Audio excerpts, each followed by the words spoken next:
Obrolan Budaya RRI Madiun.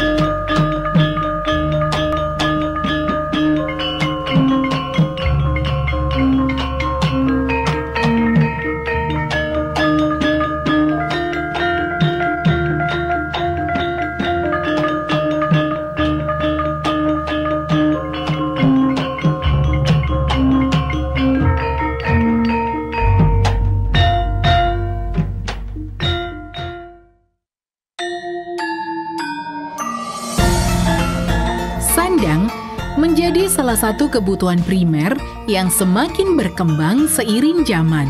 Kebutuhan akan pakaian kian hari bahkan memunculkan tren fashion dengan banyak mode dan jenis bahan. Walau begitu, bahan atau kain tradisional tidak pernah lekang oleh zaman dan tergeser bahan kekinian.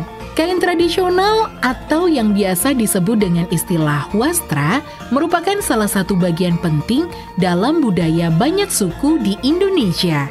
Dari banyak ragam kain tradisional Indonesia atau wastra Nusantara, batik menjadi salah satu kebanggaan. Terlebih sejak 2 Oktober 2009 masuk dalam warisan budaya tak benda dalam sidang UNESCO di Abu Dhabi. Proses penetapan batik tersebut pun terbilang cepat karena Indonesia mendaftarkan ke UNESCO baru pada September 2008. 4 bulan kemudian, tepatnya di bulan Januari 2009, UNESCO resmi menerima pendaftaran tersebut. Meski proses penetapan batik sebagai warisan budaya tak benda UNESCO terbilang cepat, proses pembuatan selembar batik tidak cepat loh. Bahkan proses membatik bukan hal yang sederhana. Diperlukan ilmu membatik yang diturunkan dari generasi ke generasi, dari pemilihan canting, cara mencanting, desainnya, motifnya, hingga cara pewarnaannya. Di obrolan budaya kali ini, kita akan bersama-sama belajar dan mengetahui bagaimana jenis, motif, dan sejarah dari batik dari berbagai daerah, khususnya di Kabupaten Madiun. Salah satunya adalah Galeri Batik Sari Warni dari Ibu Siti Suwarni. Sobat Budaya, sekarang Mona ada di Kebon Sari, Kabupaten Madiun. Sekarang aku ada di Batik Sari Warni. Dan kita mau tanya-tanya ya sama ownernya, Ibu Siti Suwarni. Yuk, kita masuk. Assalamualaikum. Wah, apa kabar nih Bu Siti? Ini nih Sobat Budaya, ini aku sudah bersama Bu Siti Suwarni nih Sobat Budaya. Dan kita mau tanya-tanya nih sama Bu Siti tentang batik yang boleh dibilang ini merupakan ciri khas dari Kabupaten Madiun ya Bu Siti Suwarni. Nah nih Bu Siti, aku pengen tanya ini sejak kapan nih berdirinya Batik Sari Warni ini sendiri? Sari Warni sendiri ini berdiri tahun 2013, yang mana kami dengan teman-teman lingkungan kita, ibu-ibu khususnya, itu saya latih untuk membuat batik dan alhamdulillah mereka senang dan bisa kami kerjasama untuk membangun Sari Warni ini. Wow, luar biasa. Jadi dia mempekerjakan ibu-ibu yang ada di lingkungan sekitar juga ya. Nanti kita juga bakal lihat nih, karena di sini motifnya juga banyak banget. Nah, untuk masalah motif dan lain sebagainya, ini kan tentu saja ada ciri khas ya dari Kabupaten Madiun. Ini inspirasinya dari mana nih Bu? Ya, inspirasinya ya kami melihat apa yang sekarang ini lagi ngehit, karena sekarang ini kampung pesilat menjadi ikon Kabupaten Madiun. Kami juga menuangkan kampung silat itu dalam batik saya yang saya dampingi dengan ikon-ikon yang lain. Misalnya karena di sini itu kita itu berada di budaya Majapahit, sehingga kami masih menggunakan motif-motif Majapahit, yaitu porang, berbagai macam porang, kemudian truntung, kemudian kawung, itu kami dampingkan dengan kampung mesilat, sehingga motif itu menjadi satu. nanti kita juga mau lihat ya Bu, bagaimana prosesnya, karena ternyata di sini juga motifnya banyak seperti yang Ibu bilang tadi, ada kampung pesilat dan lain-lain. Pasti penasaran kan Sobat Budaya, karena memang untuk batik ini kan boleh dibilang ciri khas bangsa Indonesia dan setiap daerah juga punya ciri khasnya tersendiri. Bu, nanti boleh ya pengen lihat-lihat gimana Boleh, prosesnya monggo. dan nanti motifnya seperti apa. Makanya jangan kemana-mana ya Sobat Budaya, tetap di obrolan budaya.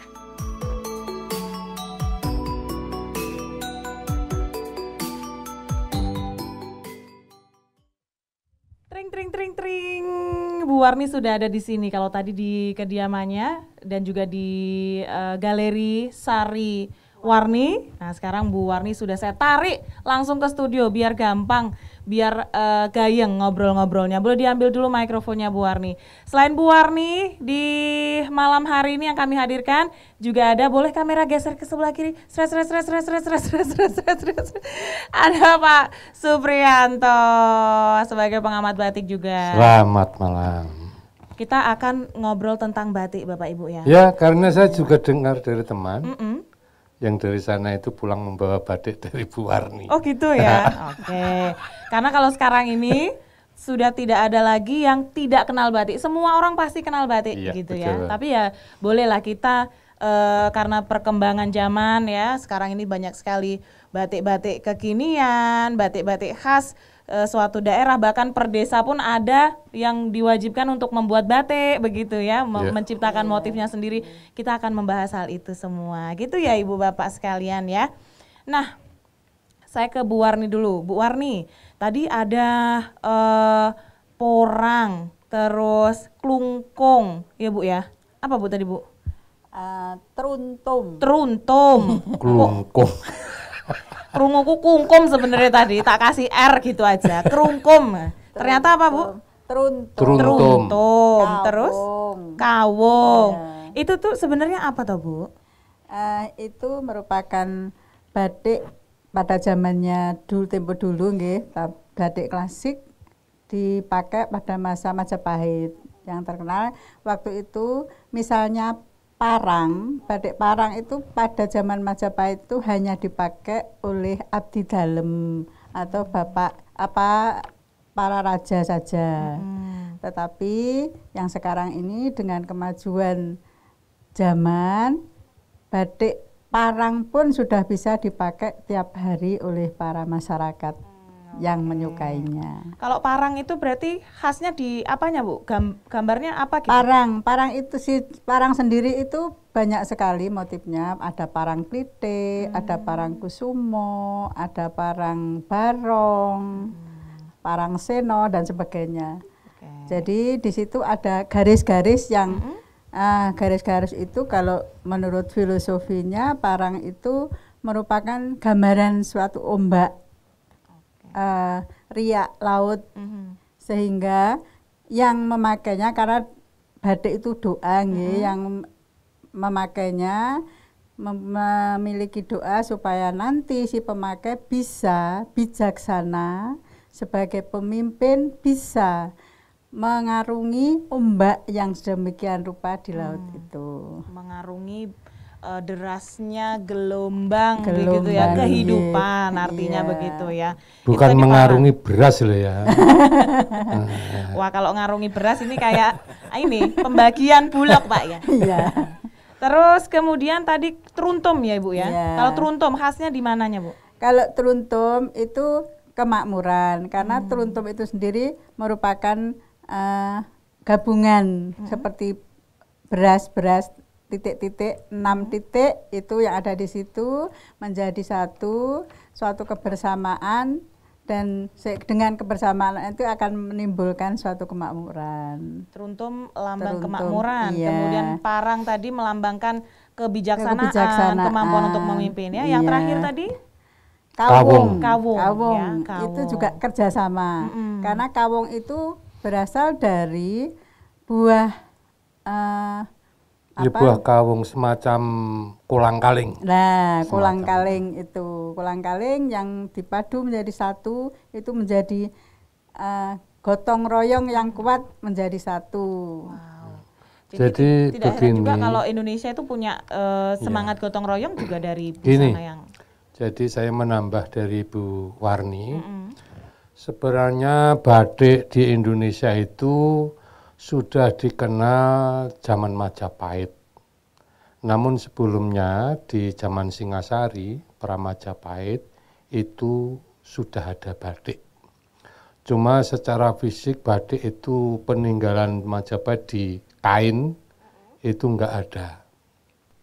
Jadi kita hanya mendapatkan bukti-bukti itu di pahatan arca-arca zaman Majapahit.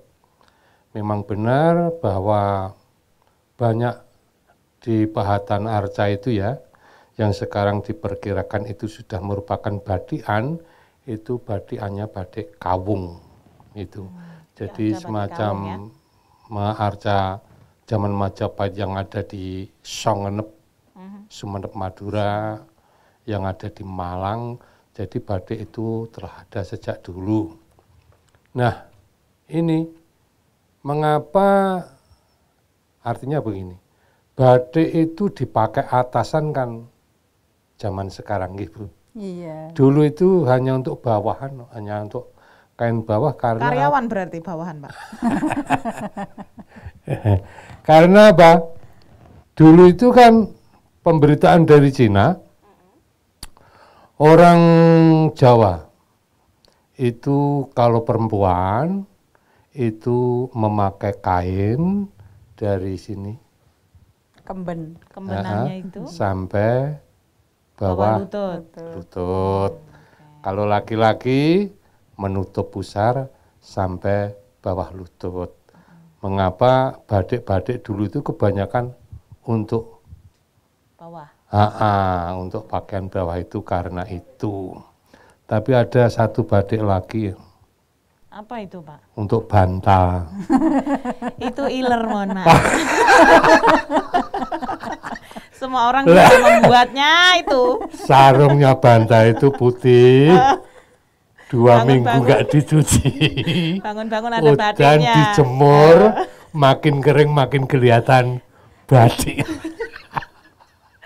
Nggih. Ada satu lagi juga Apa? batik di leher. Dikerah lah. Dikerah baju. Ya kerah ini kadang-kadang juga ada batikannya. Batikannya ada juga di situ.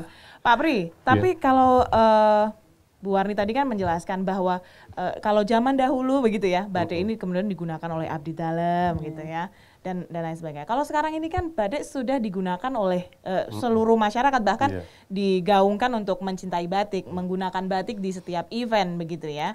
Nah, ada pergeseran makna atau ada pergeseran pengertian? Jadi Tidak? betul sekali. Pertama, kain batik itu hanya untuk kain bawah ya. Dan itu pun zaman Majapahit tidak semua boleh kok. Tidak semua boleh pakai kain batik. Bukan tidak semua boleh. Ya memang ketika itu untuk mendapatkan kain itu kan sulit. Harus mendatangkan dari Cina, dari India. Makanya kain itu hanya untuk bawah saja. Dan bagaimana mungkin rakyat jelata mau membatik untuk makan saja mungkin susah toh. Waktu itu kan setahun itu kalau bagus panennya itu 2 kali. Kalau enggak bagus panen sekali. Untuk batik itu wis dikesampingkan dulu. Lah, kemudian zaman Mataram. Kalau ini sudah bebas. Tapi hanya batik-batik tertentu saja. Artinya ada batik-batik tertentu itu hanya untuk para punggawa-punggawa kerajaan. Itu. Nah, sekarang bebas. Motifnya pun juga bebas ya. Jadi sekarang bolehlah. Ya karena perkembangan teknologi juga kita itu sekarang mencari kain itu juga sangat mudah. Terus didukung ada beberapa sekolahan tingkat menengah maupun perguruan tinggi ya yang membuka jurusan seni rupa, khususnya untuk batik itu. Ya. Jadi banyak Ya, yang membuatnya gitu iya. ya. Saya ke Bu Warni lagi. Bu Warni, kalau tadi dari masa ke masa ya, dari zaman kerajaan Majapahit kemudian Mataram begitu ya. Kalau di zaman sekarang pun saya pribadi pernah mengalami ini ketika menikah ya harus menggunakan batik itu gitu. Saya lupa kalau menikah itu bawahannya batik apa Bu? Nah, otomatis kan ada batik yang khusus untuk ritual misalnya, ritual budaya, ritual keagamaan, ritual kepercayaan tertentu. Itu sampai sekarang pun masihkah yang dipertahankan seperti itu? Ya, sebagian masyarakat masih. betul sebagian. Misalnya kalau ya batik teruntum tadi itu dipakai oleh besan dan orang tua. Itu biasanya batik teruntum Garuda itu. Kemudian mantennya itu yang kayak wajah itu loh Pak. iya. Iya kan Pak, betul kan Pak Pri? Bisa itu Sidoasih, Sidomulyo, Sidomukti. Berarti penggunaannya ini mempunyai harapan begitu ya? Benar. Ya. Karena tadi yang teruntum tadi dengan memakai teruntum itu besan yang jauh dari orang lain itu harapannya segera menyatu kebersamaannya tadi. Itu doa. Kemudian ada misalnya kalau orang 7 bulanan nggih, 7 bulanan hamil, Iya. tingkepan. Tingkepan mitoni. Ya, Mitoni. itu ada apa namanya? Wahyu Tumurun. Batik Wahyu Tumurun. Batik Wahyu Tumurun. Sayangnya ya. saya juga nggak bawa batik Wahyu Tumurun yang dipakai untuk bebet si yang di Ibu 7 hamil. bulan ya itu. Oke, Dengan baik. harapan nanti apabila si ibu yang hamil itu nanti kalau melahirkan bisa mendapatkan seorang anak yang benar-benar soleh dan solehah kalau menurut agama atau budaya lain dulu kalau nanti lahir menjadi anak yang berbudi. Berbudi luhur begitu ya. Ya. Nah, kalau sejauh yang saya tahu batik itu kan biasanya dideskripsikan ombo di titik kain yang lebar, ombo itu kan lebar ya. Kemudian diberikan titik atau gambar. Ternyata saya baru tahu ini bahwa batik itu sebenarnya adalah simbol dari sebuah harapan begitu ya. Ya. Yang dilukiskan di situ adalah sebuah doa dan harapan. Oke. Selain itu juga ini saya akan memperkenalkan batik yang ikonis daerah. Ya. Boleh Pak. Jadi ketika kita melihat batik ini, kita itu sudah tahu, oh ini batik gaya mana.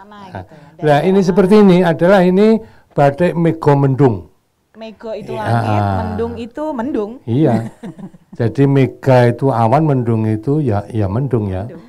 Ini motif Cirebon dipengaruhi oleh seni rupa dari Cina. Jadi ketika itu Sunan Gunung Jati menikahi putri dari Cina, Ong Tin. Di mana kita melihat batik-batik Cina itu kan ya ada awan, Dewi Kwan Im di awan, apa itu di awan. Lah ini filsafatnya keteduhan, ayom ayem bahasa Jawanya. Ayom lah, ayom ya. Terus, teduh, ayom. nah ini jelas kalau kita melihat batik ini ciri khas dari Betawi, ya. Ondel-ondel. Ondel-ondel. Bagi para pendengar, ini adalah batik ciri khas Betawi dengan gambar ondel-ondel. Lanjutlah, ini namanya batik Rosomolo. Tahu nggak Rosomolo? Roso molo, nek radi polo. Nek radi polo ra kroso. Ini diperkirakan menceritakan ketika orang-orang Eropa datang ke Jakarta, datang ke Betawi, termasuk juga waktu itu Banten ya. Jadi di Betawi itu ada pohon rosomolo. Itu jenis pohon bahwa getahnya itu bisa sebagai dupa, sebagai hiu, parfum, wangi-wangian. Lanjut. Nah, kalau melihat ini, Seperti ini burung, Heeh. cendrawasih ya? ciri khas Papua. Jadi kalau melihat batik ini, burung cendrawasih, pikiran kita, oh Ini sudah Papua ini. Nah, ini juga. Mana Ya. ini Pak? Ini juga Papua tuh. Itu kan ukir-ukiran di kayu. Ya, betul. Nah, ini bentuk candi. Ini dari Malang. Batik Malang. Jadi kita kalau melihat motif batik ini, jelas pikiran kita langsung ke Malang. Itu diilhami dari candi tikus. Nah, ini seperti yang saya pakai. Ini Ada pringnya motif pring. Ini dari Magetan. dari Magetan. Kebetulan bahwa dusunnya itu dusun Papringan. Memang banyak bambu di sana. Dusun Papringan, Desa Sidoasih, Kecamatan Pelausan, Kabupaten Magetan.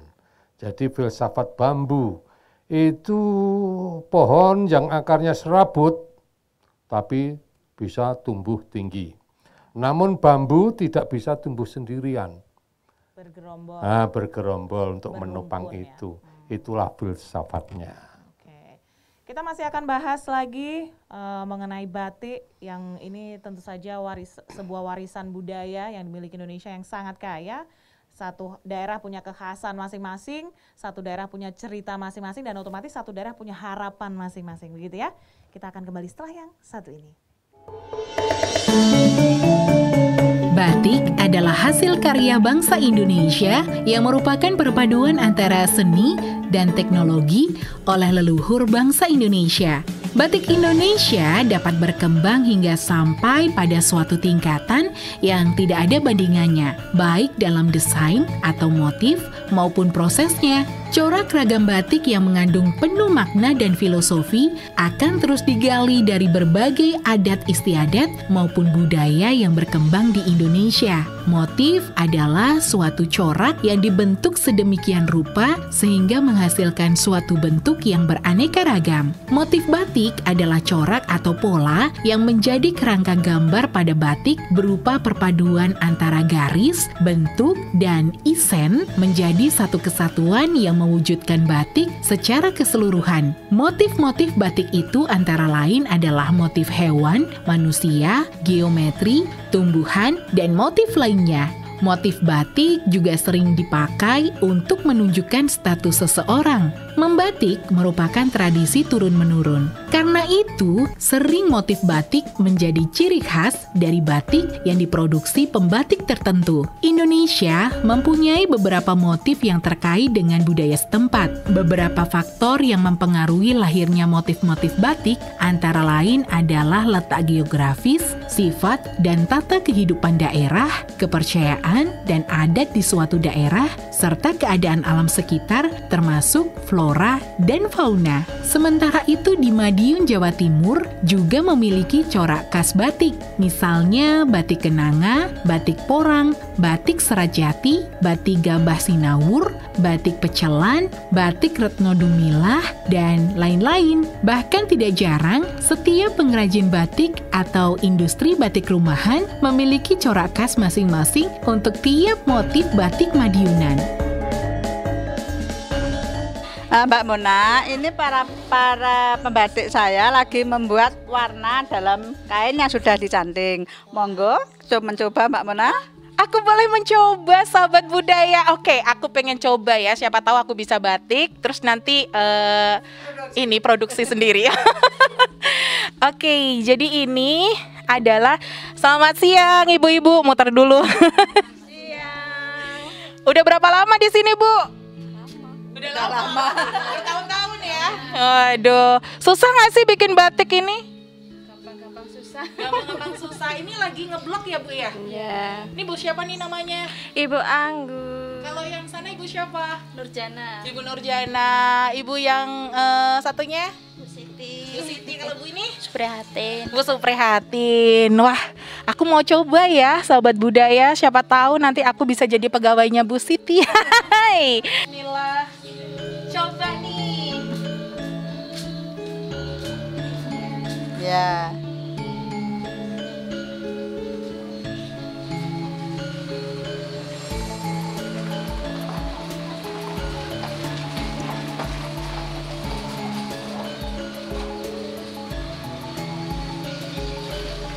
Ternyata ngebatik itu susah. Harus pelan-pelan, takutnya nanti mecer-mecer. Waduh, rugi jutaan rupiah. Oke deh, dilanjutin ibu-ibu aja. Saya kayaknya masih bergetar tangannya. Makasih ya ibu-ibu.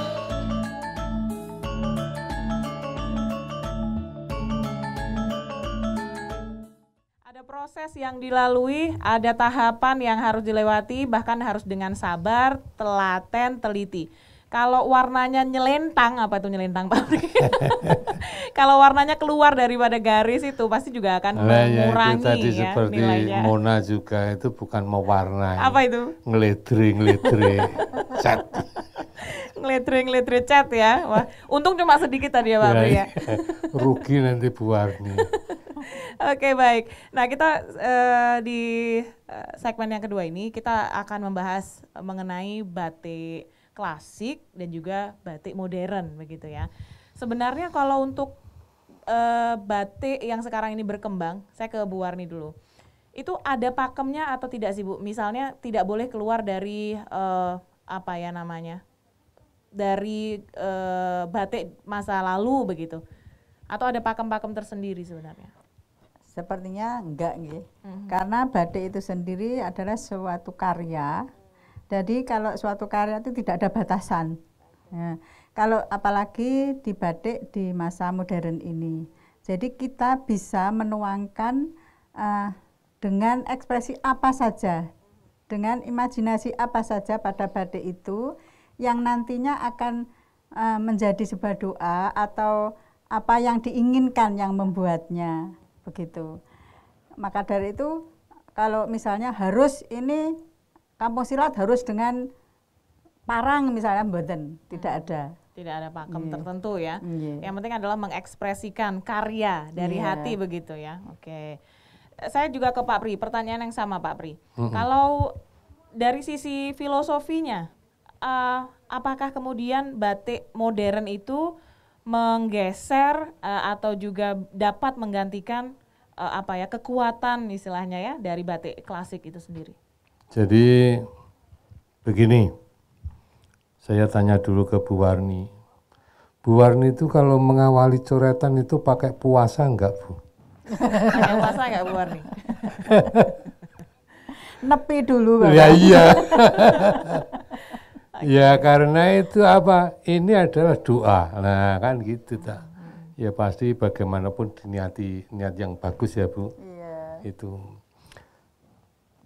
Memang batik-batik dulu itu adalah terpaku pada pakem.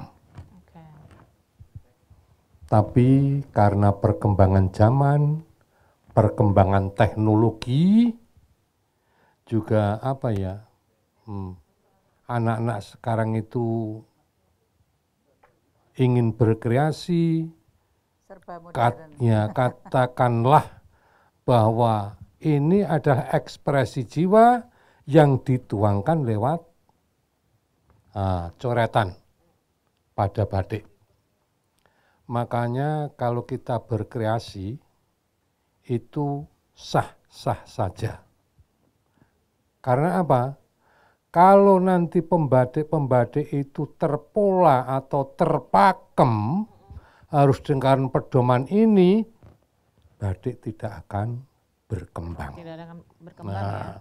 Namun sekarang kalau sudah ke situ itu kan masalah kreativitas.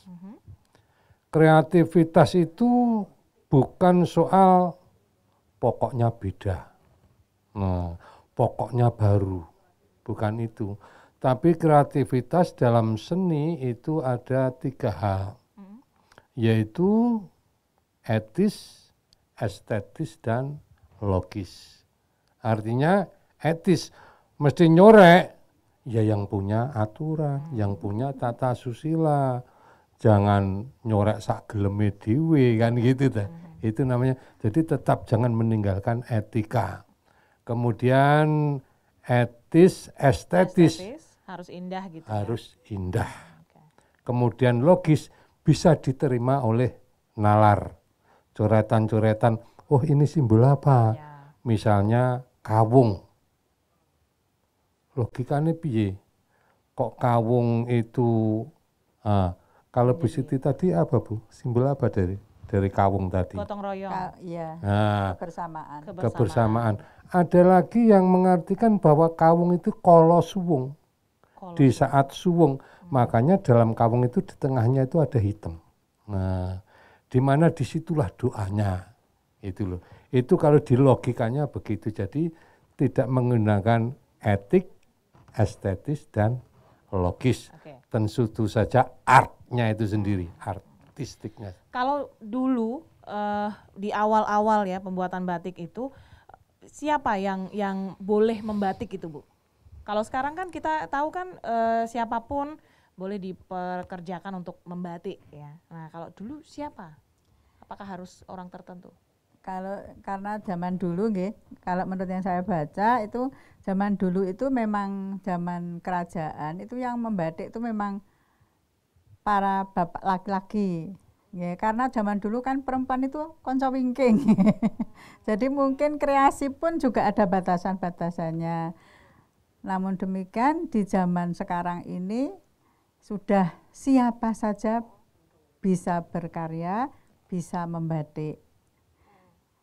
Begitu. Nah kalau apakah juga ada perbedaan kalau di pembatiknya ada perbedaan, dulu hanya laki-laki, sekarang laki-laki perempuan sudah menjadi pemandangan yang umum, pemandangan yang wajar begitu. Kalau tekniknya apakah juga ada perbedaan dari dulu dan sekarang Bu? Saya kira kalau teknik, kalau zaman dulu itu hanya dengan canting ya. Canting yang biasa manual. Jadi kalau tempo dulu itu kalau membatik itu harus duduk di bawah dengan duduk yang seperti dengan dingklek itu, dengan angklo. Angklo itu perapian dengan arang itu. Kemudian setimpuh gitu ya? Iya. Kaki ditekuk di belakang, diduduki itu ya Bu ya? Walaupun bapak-bapak juga seperti itu. Seperti itu? Iya. Okay. Kemudian kainnya ada kerekan itu digantung, kemudian membatik itu.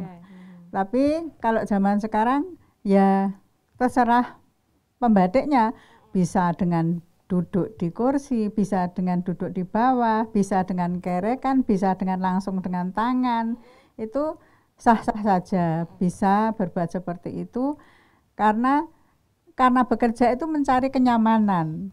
Begitu. Karena saya kira juga tidak ada pakem harus seperti ini. Itu juga tidak ada. Kalau kita lihat dari tayangan tadi pun juga batiknya ada seperti di tali tepiannya begitu ya Bu ya?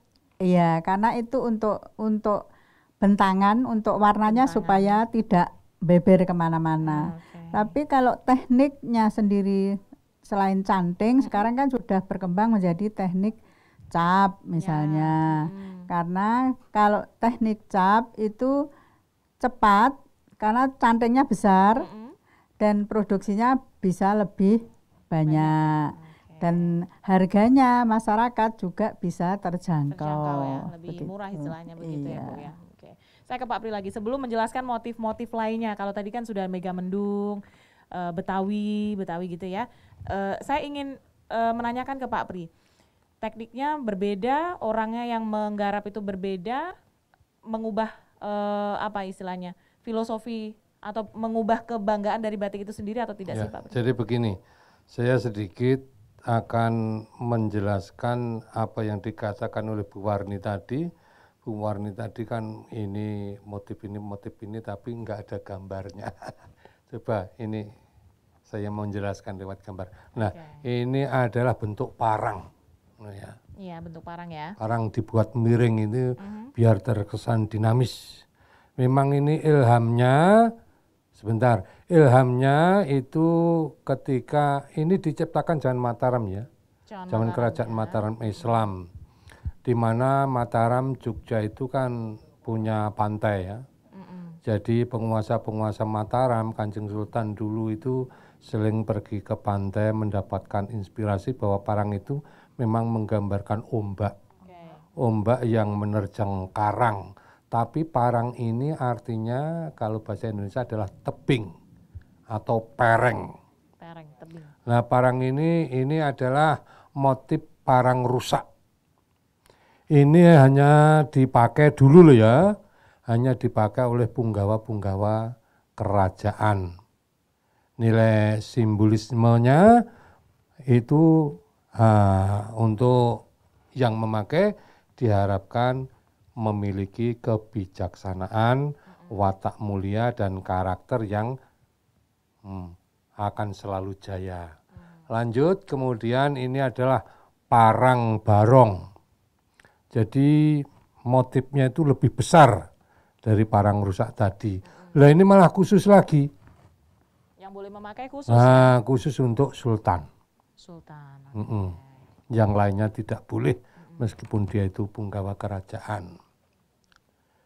Kemudian parang kelitik. Nah, ini untuk juga khusus dulunya untuk putri-putri keraton. Itu parang kelitik untuk putri-putri keraton. Lebih kecil begitu ya? Iya, lebih kecil. Dan masih ada parang-parang lagi. Masih ada waktu. Nah, ini adalah parang kusumo ya. Nah, ini adalah parang kusumo. Nah, motif parang kusumo ini hanya boleh dikenakan oleh kalangan keturunan raja, para pangeran. Ini namanya parang tuding. Parang tuding itu ini jari telunjuk, nuding. Itu digunakan untuk para komandan. Jadi untuk saya para juragan ditudingi. Jadi perintah ya, untuk para pemberi perintah. Kemudian parang curiga. Nah, parang curiga ini seperti bilah keris yang ada lok-loknya. Itu diharapkan yang memakai ini tajam. Tajam dalam penglihatan, tajam dalam pendengaran, tajam dalam bertutur kata. Kemudian ada parang centung, nah, atau parang centong. Iya, seperti ciduk sayur ya.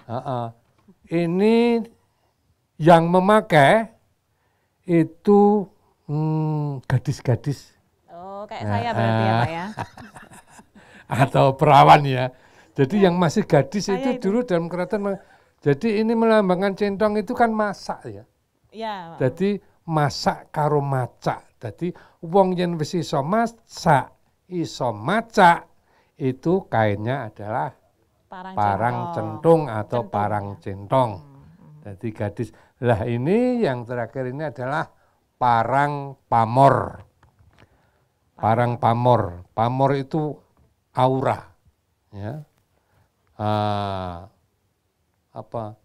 Ya visualisasi dari aura, di mana diharapkan yang memakai parang pamor ini auranya muncul. Bisa bagus, bisa gagah kalau cowok, kalau cewek ya bisa jelita begitu ya, cantik jelita. Baik. Wow, ternyata banyak sekali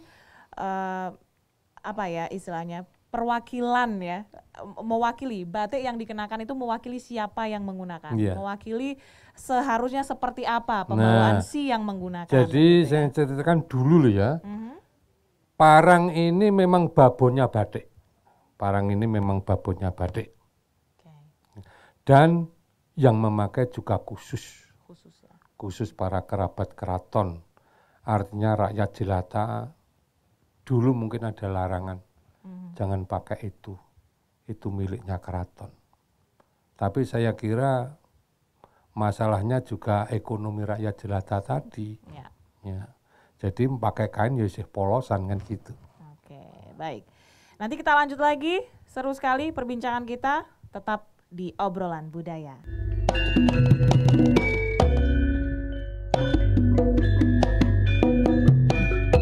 Assalamualaikum warahmatullahi wabarakatuh. Salam seger waras, salam sehat walafiat, salam corona minggat.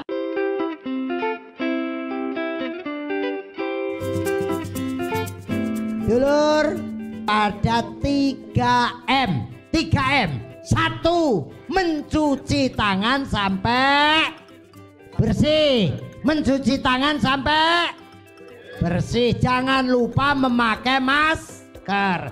Jangan lupa jaga jarak. Alhamdulillah. Oh, klik.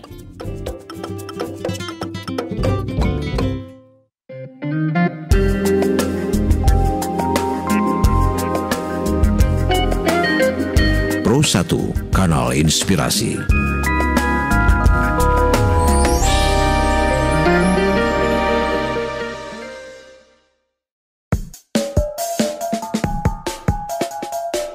Madiun, Jawa Timur memiliki banyak warisan budaya yang terus dilestarikan hingga kini, termasuk seni bela diri pencaksilat dan musik dongkrek. Kedua budaya leluhur Madiun itu pun menjadi semakin mempesona ketika digambarkan dalam lembaran kain batik yang mempesona. Selain seni budaya, segala aset dan kekhasan daerah juga tergambar dalam hamparan kain batik. Batik dianggap salah satu media yang tepat dalam menjaga dan melestarikan aset tersebut. Gagasan pemerintah daerah disambut dengan antusias melalui tangan-tangan lembut puluhan pengrajin batik lokal. Sentuhan canting pun segera menggores hamparan kain hingga terwujud lembaran batik Madiun dengan motif khas. Salah satunya pengrajin batik Sariwarni dari Desa Balirejo, Kecamatan Kebonsari, Kabupaten Madiun. Batik porang yang merupakan batik khas Madiun difungsikan sebagai motif utama dan motif pendukung. Warna batik porang terdiri dari warna primer, sekunder, dan tersier yang difungsikan sebagai warna latar dan warna motif. Warna batik porang diartikan kesuburan, kedewasaan, kesopanan, dan kearifan dalam melakukan suatu perbuatan. Dipasarkan dengan harga yang beragam, disesuaikan dengan bahan, teknik, dan pewarnaan. Tidak hanya dipasarkan di daerah, batik Sariwarni juga banyak dijumpai di lapak online, bahkan sampai luar negeri. Tanggapan konsumen akan batik porang cukup bagus, terbukti dengan banyaknya pesanan untuk motif batik yang terinspirasi dari tanaman porang di tepian hutan, namun berhasil terangkat harkatnya dengan diekspor ke Jepang. Selain motif porang, Sariwarni juga mengembangkan motif batik lainnya seperti motif kue manco yang merupakan jajanan khas daerah Kebonsari dan tentu saja motif-motif khas Madiun yang sudah lebih dulu dikenal. Ngebatik itu susah loh. Jadi kita benar-benar harus mengapresiasi sama ibu-ibu yang ada di sini. Nah, Bu, kalau ini motif apa ini, Bu? Ini motif porang dan kampung pesilat. Porang kampung pesilat. Jadi porang dan juga kampung pesilat ya. Ini kebanyakan memang motif yang ada di Sariwarni ini ada porangnya dan juga kampung pesilatnya. Khasnya dari sini apa itu? Iya benar, terutama manconya. Kami selalu menyisihkan manco untuk di batik saya. Karena kalau ada manco berarti oh itu batiknya Sariwarni. Demikian. Nah, selain di sini Bu, selain ibu-ibu ini katanya juga ada beberapa teman-teman yang ikut ambil bagian untuk batik ini sendiri dari disabilitas ya Bu ya? Iya. Gimana nih Bu ceritanya?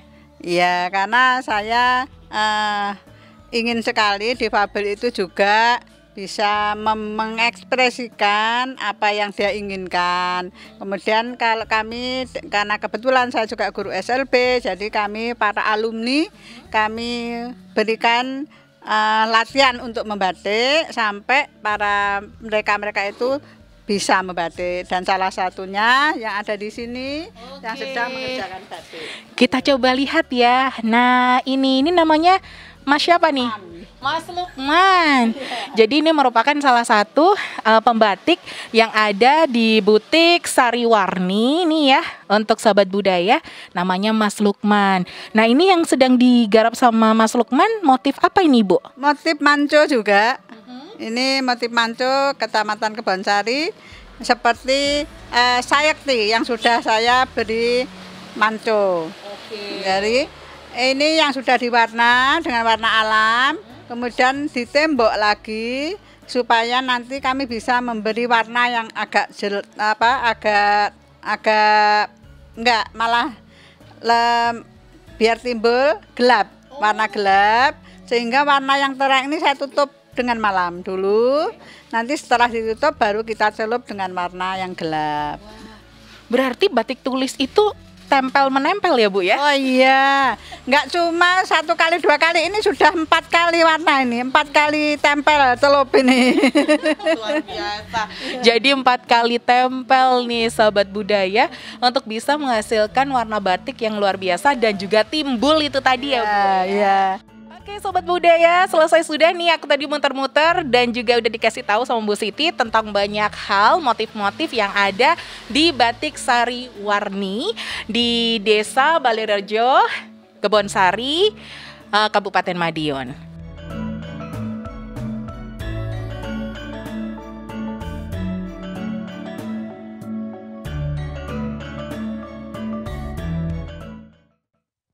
Batik manco ya Bu Warni ya? Benar. Manco itu kan makanan itu ya Bu ya? Iya, manco itu suatu makanan yang hanya diproduksi di Kebonsari. Di Kebonsari. Iya. Nah kalau dibuatkan, dilukiskan dalam kain itu seperti apa jadinya Bu? Boleh dicontohkan Ibu? Ini.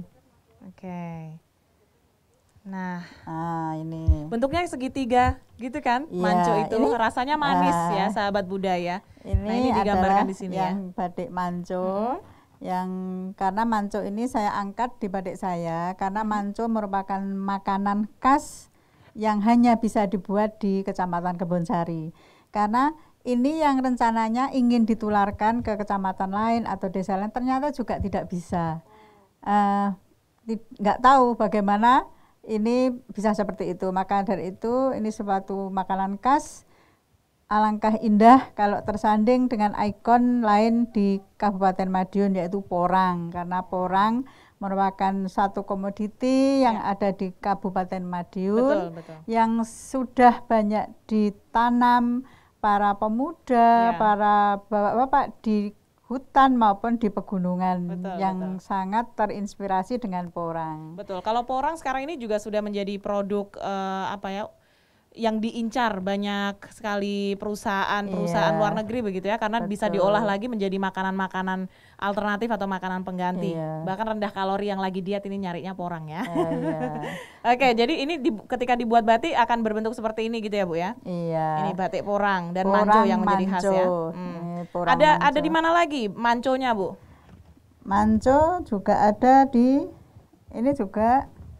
ini. Oke. Nah, di sini ini di setiap batik sari warni pasti ada manconya begitu ya? Iya, itu kekhasannya ya. Iya. Oke.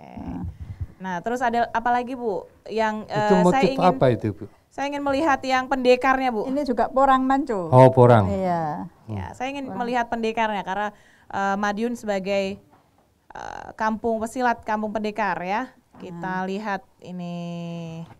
Ini dipadukan dengan apa kalau yang bunga ini? Kawung. Oh, inilah kawung. Iya, kawung tadi. Oke, jadi dengan ini harapan kawung. Nanti si pemakai ini selain Kabupaten Madiun menimbulkan kampung pesilatnya dengan kebersamaannya yang suwung tadi bilang Bapak menjadi terinspirasi dan membuat Kabupaten Madiun lebih maju, demikian. Jadi itu ada motif silat ya Bu? Iya, kampung pesilat. Ini kampung pesilat, ikonnya kampung pesilat, kemudian dipadukan dengan kawung yang artinya kebersamaan atau juga menyatukan pikiran ya, memfokuskan pikiran gitu kawung ya, kalau suwung. Ada lagi yang ini, ada dongkreknya. Oh, mana Bu? Ini korek dongkrek. Oh iya, coba saya lihat ya. Ini adalah Koreknya itu dongkrek. Alat musiknya. Iya. Alat musiknya. Korek dongkrek. Ini saya beri nama Rangga karena kampung pesilat yang berdiri di atas korek dongkrek, yang mana korek dongkrek adalah satu kebudayaan yang ada di Kabupaten Madiun dan bersambung dengan kampung pesilat. Kepersatuan ini menjadi suatu kebijaksanaan dan kekuatan Kabupaten Madiun. Maka saya beri Rangga. Ini dari Sariwarni ini. Kemudian kalau tahu yang memakai korek dongkrek dan kampung pesilat ini mesti itu Rangganya Bu Siti. Nah, jadi Rangganya Bu Warni. Begini. Jadi ini sangat ikonis ya.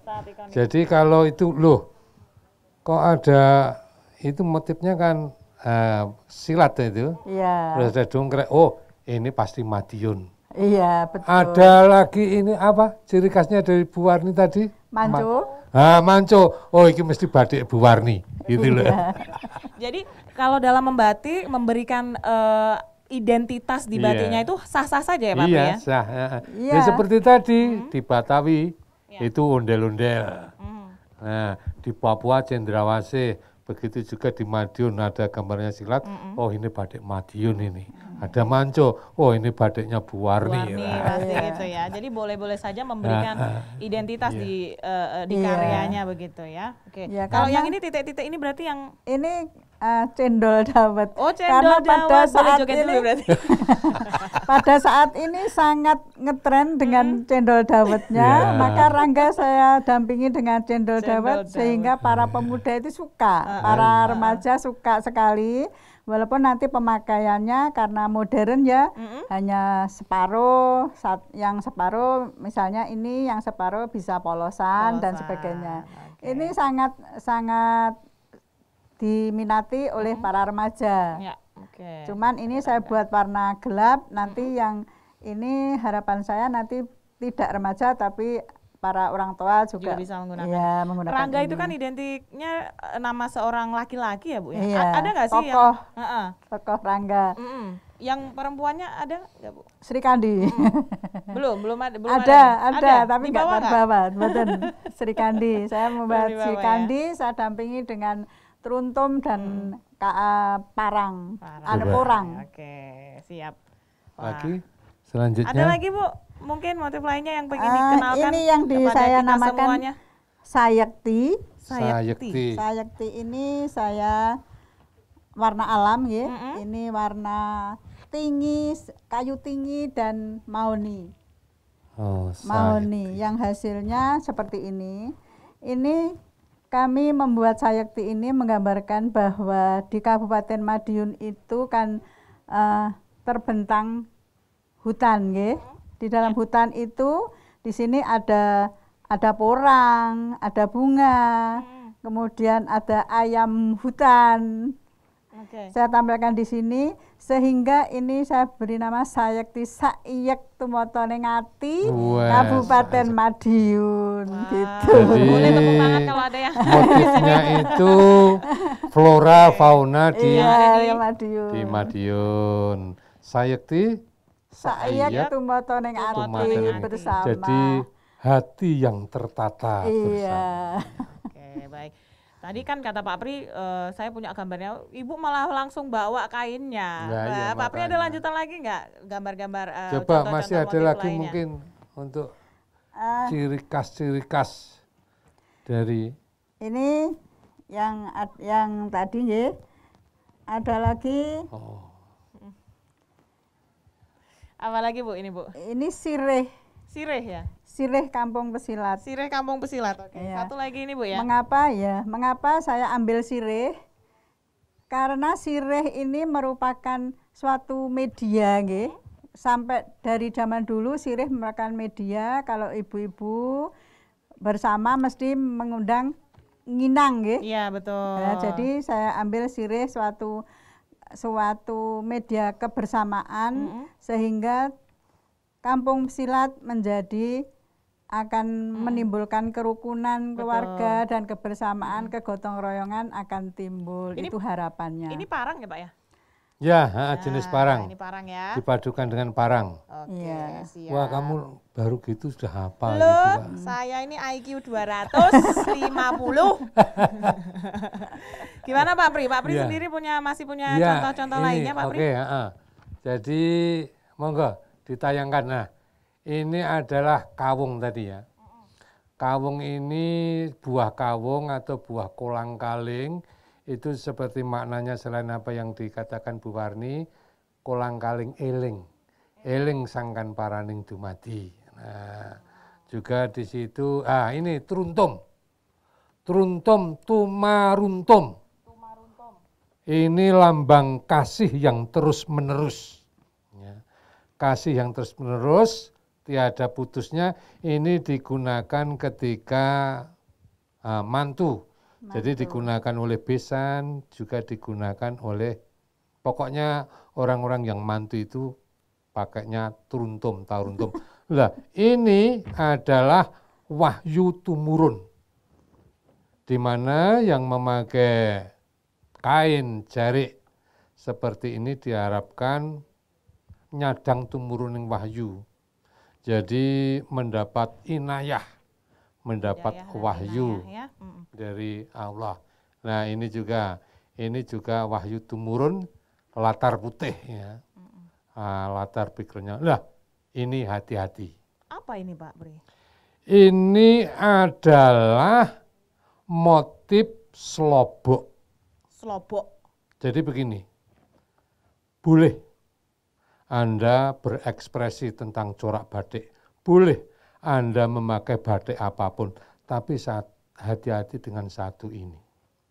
Karena ini pakemnya dulu dicipta ini untuk menutupi mayat. Ya, benar.